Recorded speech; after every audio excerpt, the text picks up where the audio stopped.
প্রিয় দর্শক, আসসালামু আলাইকুম। আজ আমি নতুন একটি আইটেম নিয়ে চলে এলাম, রান্না করে দেখাবো। আমি প্রথমে তেল দিয়ে দিলাম,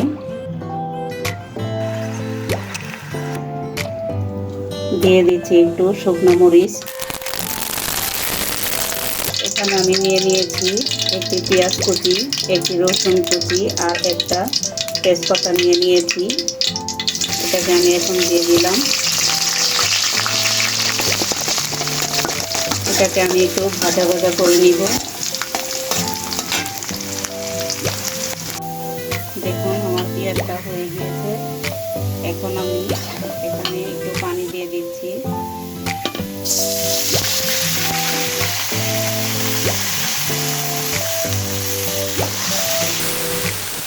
দিয়ে দিচ্ছি স্বাদ মতো লবণ।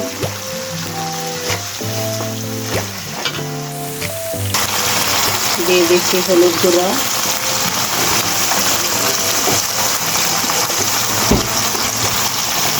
দিয়ে দিলাম মরিচের গুঁড়া।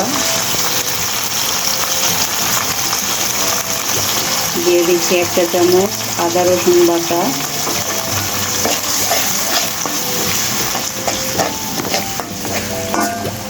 এটাকে আমি এখন ভালোভাবে কষিয়ে নিব। এখন আমি দিয়ে দিব আমার রান্নার যে উপকরণ দুইটা।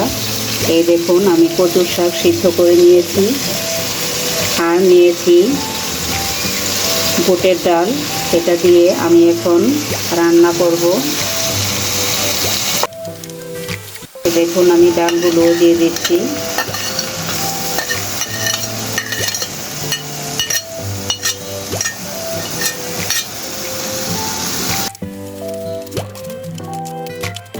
দেখুন আমি একটু পানি দিয়ে দিচ্ছি এটা জাল হওয়ার জন্য। আর দিয়ে দিচ্ছি একটু কাঁচামরিচ। এটাকে আমি এখন রান্না করে নেব। দেখুন আমার বুটের ডালের কচুর শাকটা হয়ে গিয়েছে। ঠিক এভাবে করে রান্না করে দেখবেন, নানান ধরনের মাছ মাংসের ঘিরে খুব ভালো লাগবে।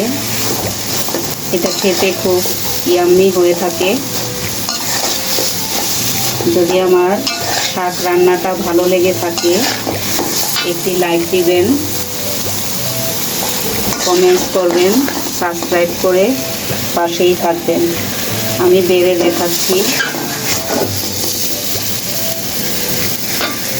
চুলাটা অফ করে দিলাম।